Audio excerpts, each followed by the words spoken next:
आज़ाद भारत में कभी जाति जनगणना हुई नहीं। सिर्फ एससी और एसटी की गणना होती थी। 2011 में ऐसी गणना करवाई गई थी, लेकिन उसके आंकड़ों को सार्वजनिक नहीं किया गया था। बिहार में कहीं ना कहीं ये बहुत बड़ा मुद्दा था, ये जातीय जनगणना का। बार बार जो सी वोटर्स के सर्वे आ रहे हैं, उसमें पलटू राम तीसरे चौथे नंबर पर पिछड़ते दिख रहे हैं। तो कहीं ना कहीं भाजपा के अंदर, जदयू के अंदर एक बेचैनी है बिहार को लेके। भाजपा का कोर वोट बैंक जो है, जो भाजपा का असली जनाधार है, वो अगड़ी जाति के हिंदू हैं, जिनको आप सवर्ण हिंदू कहते हैं। ये भाजपा के कोर वोट बैंक हैं, और अगड़ी जाति के हिंदू कभी नहीं चाहते हैं कि जातीय जनगणना हो, क्योंकि उनके मन में हमेशा ये भय रहता है कि जातीय जनगणना होने के बाद आरक्षण और बढ़ा दिया जाएगा। तो ये डर अगड़ी जातियों को सताता रहता है।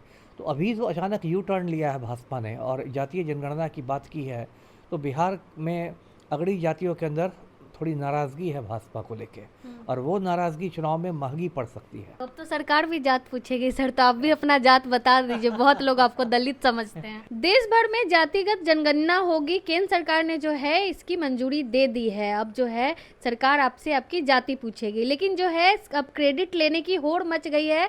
जेडीयू कह रही है कि हमारी वजह से जातिगत जनगणना हो रहा है, तो वहीं राजद कह रही है कि लालू जी लगातार इन मुद्दों को उठाते आए हैं, तो राजद क्रेडिट ले रही है। तो हमारे साथ इन्हीं सब मुद्दों पर बातचीत करने के लिए पूर्व आईपीएस अमिताभ दास जी हैं।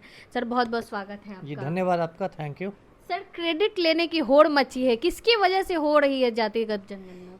अगर मुझे कहा जाए ईमानदारी से बताने के लिए, तो एक व्यक्ति को यदि क्रेडिट जाना चाहिए तो वो राहुल गांधी हैं। और राहुल गांधी ने इस मुद्दे को राष्ट्रीय स्तर पर रखा, और बहुत मतलब आप कह सकते हैं मजबूती के साथ रखा। और प्रधानमंत्री मोदी तो हाल तक इसका विरोध कर रहे थे, और जो उनके चमचे थे वो नारा दे रहे थे कि बटोगे तो कटोगे। हिंदुओं को कह रहे थे कि जातियों में बटोगे तो कटे जाओगे, और जातीय जनगणना के खिलाफ पूरा एक मतलब प्रचार चलाया जा रहा था सोशल मीडिया पर भी, बाकी जगह। लेकिन कल शाम अचानक चौंकाने वाली खबर आई, सबको चौंका दिया मोदी ने, कि कैबिनेट ने फैसला दिया है कि जाति वार जनगणना होगी। अब मेरी समझ में इसकी दो वजहें हैं। एक तो वजह तो है कि कहीं ना कहीं मोदी जो है वो पहलगाम कांड से लोगों का ध्यान हटाना चाह रहा है, क्योंकि पहलगाम में जो आतंकी हमला हुआ, जो 28 लोग मारे गए, उसके बाद मोदी की बहुत फजीहत हो रही थी, बहुत ज़्यादा किरकिरी हो गई थी और भद्द पिट गई थी मोदी की, और कोई ठोस एक्शन पाकिस्तान के खिलाफ लिया नहीं जा रहा था। तो देश में एक गम और गुस्से का माहौल था, और विपक्ष लगातार हमलावर हो रहा था। लोग हमलावर हो रहे थे, कुछ लोगों को एफआईआर करके डराने की कोशिश की गई, लेकिन वो लोग नहीं डरे। तो एक तो ये वजह है, तात्कालिक वजह, कि अब जाति जनगणना की बात करके मतलब लोगों का ध्यान बटा दिया गया। अब जो गोदी मीडिया है वो भी कहेगा ये तो मोदी का मास्टर स्ट्रोक हो गया, मोदी ने राहुल की हवा निकाल दी, मोदी ने विपक्ष को मुद्दा विहीन कर दिया, वगैरह वगैरह। मोदी चालीसा का पाठ शुरू हो जाएगा गोदी मीडिया पर।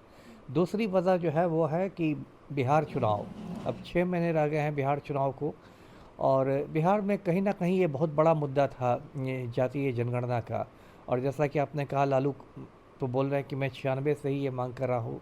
बिहार में बीच में 2023 में जातीय जनगणना हुई भी थी, और बहुत ज़ोर शोर से उसकी रिपोर्ट जारी की गई थी। उसके बाद नीतीश कुमार ने आरक्षण की सीमा भी बढ़ा दी थी, जिसको पटना हाई कोर्ट ने रद्द कर दिया। अभी वो मामला सुप्रीम कोर्ट में है। तो बिहार में देखिए, भाजपा और जदयू की हालत थोड़ी पतली नज़र आ रही है। बार बार जो सी वोटर्स के सर्वे आ रहे हैं, उसमें पलटू राम तीसरे चौथे नंबर पर पिछड़ते दिख रहे हैं। तो कहीं ना कहीं भाजपा के अंदर, जदयू के अंदर एक बेचैनी है बिहार को लेके। अभी देखिए, हमला हुआ पहलगाम में, मोदी जी पहुंच गए मधुबनी, तो इससे लग रहा है कि इनके दिमाग में आजकल कितना ज़्यादा बिहार घूम रहा तो है। फायदा होगा सर बिहार चुनाव अब कोशिश तो की गई है, लेकिन फिर मेरी जो राजनीतिक समझ है, मुझे बहुत ज़्यादा फ़ायदा होता हुआ नहीं दिख रहा है। देखिए होगा क्या, कई बार होता है कि चौबे चले छब्बे बनने या दुबे बन के आते हैं, वो राजनीति में भी होता है। अभी देखिए क्या है, मेरी जो समझ है कि यदि जाति जनगणना आपने करा दी, तो उससे क्या होगा कि जो भाजपा का कोर वोट बैंक जो है, जो भाजपा का असली जनाधार है, वो अगड़ी जाति के हिंदू हैं, जिनको आप सवर्ण हिंदू कहते हैं। जो बिहार के संदर्भ में देखें तो 4 जातियां हैं, ब्राह्मण हैं, राजपूत हैं, भूमिहार हैं, कायस्थ हैं। ये भाजपा के कोर वोट बैंक हैं, और अगड़ी जाति के हिंदू कभी नहीं चाहते हैं कि जातीय जनगणना हो, क्योंकि उनके मन में हमेशा ये भय रहता है कि जातीय जनगणना होने के बाद आरक्षण और बढ़ा दिया जाएगा। अभी मान लीजिए सुप्रीम कोर्ट ने कह दिया है कि 50% से ज़्यादा आरक्षण नहीं हो सकता, तो उनको डर है कि उसके बाद सरकार बढ़ा के उसको 60% 70% कर देगी और फिर संविधान की 9वीं अनुसूची में डाल देगी। 9वीं अनुसूची में डालने का ये मतलब हो जाएगा कि न्यायालय भी उसको ख़त्म नहीं कर सकता, वो न्यायिक समीक्षा से बाहर की चीज़ हो जाती है। तो ये डर अगड़ी जातियों को सताता रहता है। तो अभी जो अचानक यू टर्न लिया है भाजपा ने और जातीय जनगणना की बात की है, तो बिहार में अगड़ी जातियों के अंदर थोड़ी नाराज़गी है भाजपा को लेके, और वो नाराज़गी चुनाव में महंगी पड़ सकती है। और दलित बहुजनों के बीच भाजपा बहुत ज़्यादा सेंध नहीं बना पाएगी, क्योंकि वो तो विपक्ष ले लेगा क्रेडिट। तो देखिए लालू कहेंगे कि देखिए हमने करवा दिया, कांग्रेस कह देगी कि हमने करवा दिया। तो हो सकता है भाजपा की ये स्थिति हो जाए धोबी के कुत्ता वाली कि ना आप घर के रह जाए ना घाट के रह जाए, ना आपको दलित बहुजनों का वोट मिले और ना आपको सवर्णों का वोट मिले। तो एक तरह से मोदी ने तो एक राजनीतिक जुआ खेला है जी।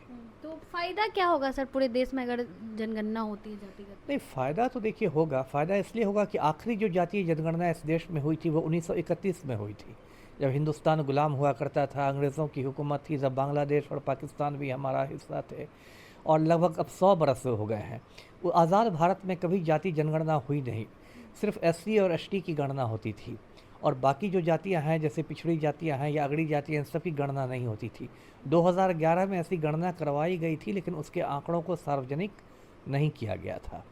तो कहीं ना कहीं जिस देश में इतनी सारी नीतियां बनती है, मतलब जाति के आधार पर आरक्षण दिया जाता है, नौकरियों में आरक्षण दिया जाता है, शिक्षा में आरक्षण दिया जाता है, उस देश में यदि आंकड़े ही नहीं हो जातियों के, 100 साल पुराने आंकड़े हों, तब तो बहुत गलत सलत नीति बन जाएगी।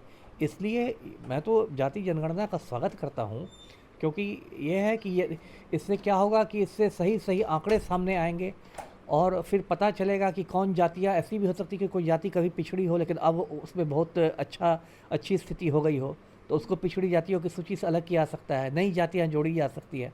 तो एक पूरी तरह समीक्षा हो जाएगी जी। बढ़िया फैसला है सरकार जी, फैसला बढ़िया है, लेकिन वही है कि टाइमिंग थोड़ी शक दिलाने वाली है जी।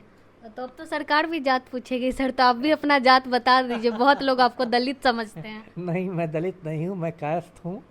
और यदि बिहार की जाति जनगणना के कोड में कहूँ तो 22 नंबर का कोड था मेरा, और ऐसे में अम्बेडकरवादी हूँ और मेरा सरनेम दास है, इसलिए बहुत लोग मुझे दलित समझ जाते हैं जी। चलिए, बहुत बहुत धन्यवाद सर। हमारे साथ पूर्व आईपीएस अमिताभ दास जी थे। आपने सुना इन्होंने क्या कुछ कहा, बाकी अब क्या कुछ सोचते हैं केंद्र सरकार के इस फैसले को लेकर अपनी राय कमेंट बॉक्स में जरूर दें। धन्यवाद।